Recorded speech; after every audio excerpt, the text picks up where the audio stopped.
Moikka!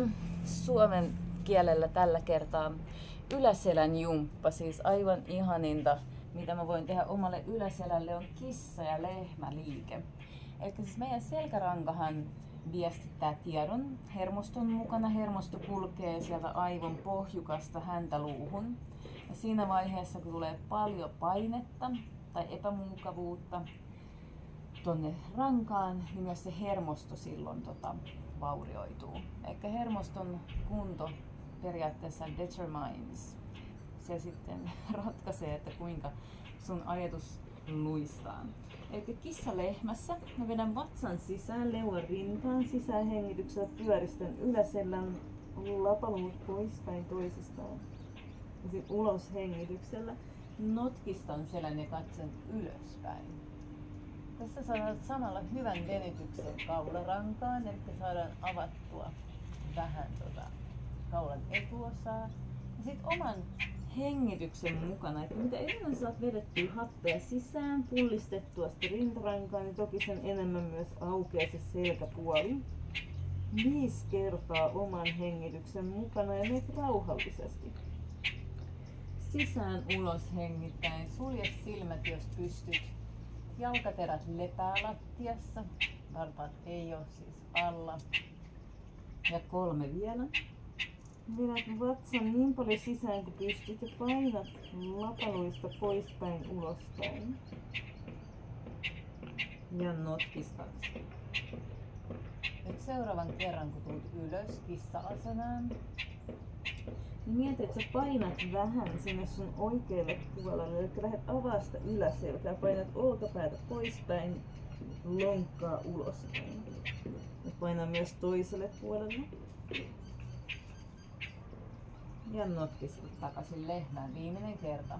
Katse seuraa ylös, leuka nousee ylös. Una más, una último tiempo. One last time, eli painat sisään hengityksellä vatsan sisään, leuan rintaan.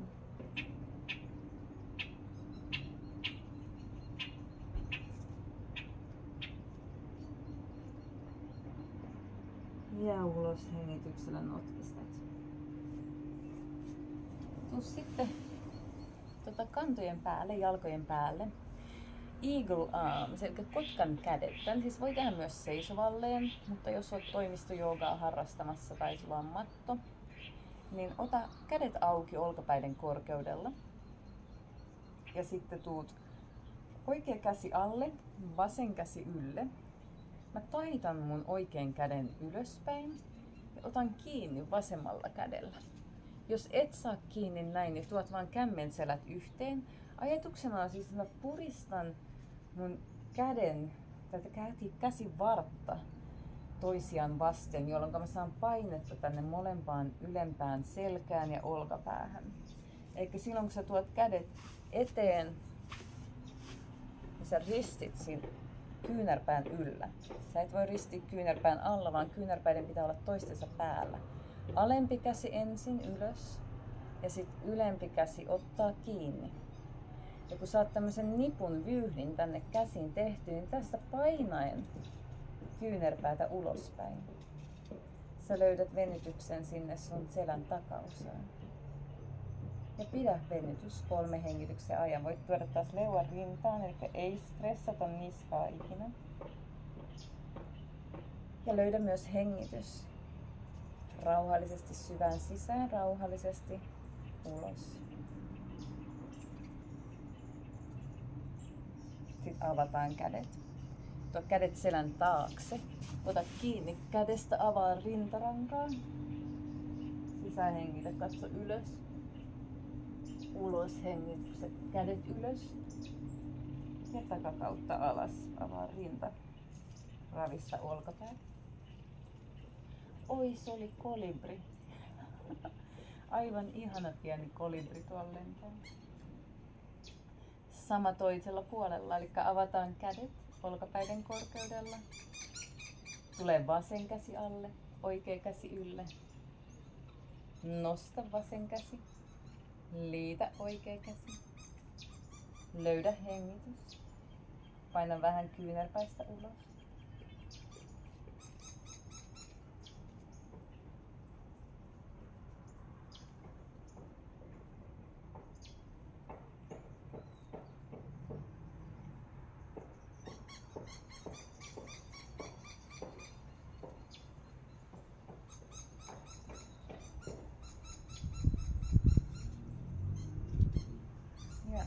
taas kädet.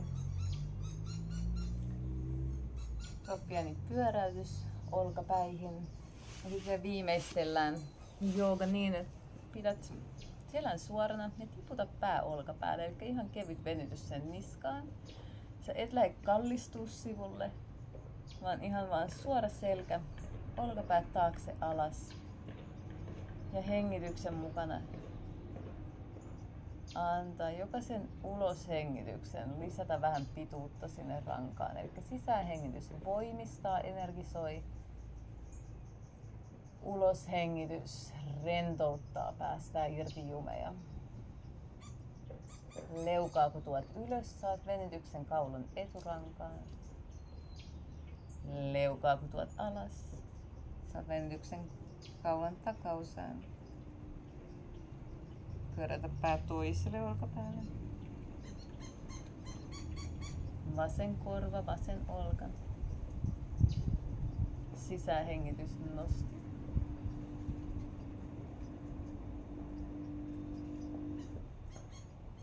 Ja uloshengitys laski. Pari kertaa näin.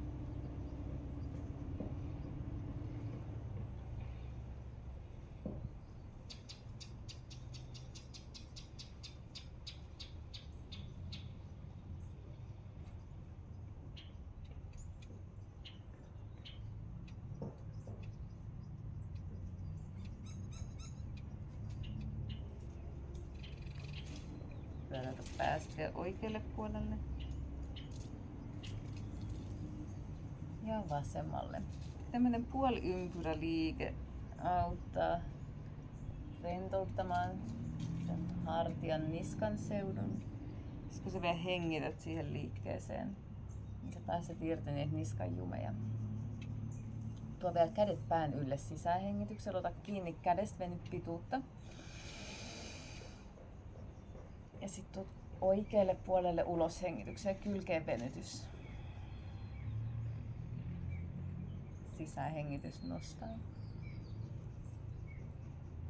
Ja vasemmalle puolelle kylkeen venytys. Kerro vielä molemmat puolet, sisäänhengitys nosti. Ja kylki.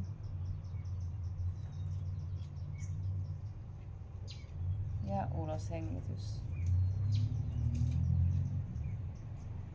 Ja kylki. Tämän liikkeen siis voi tehdä myös seisvalteen. Mä nyt olin istuvalteen tänään.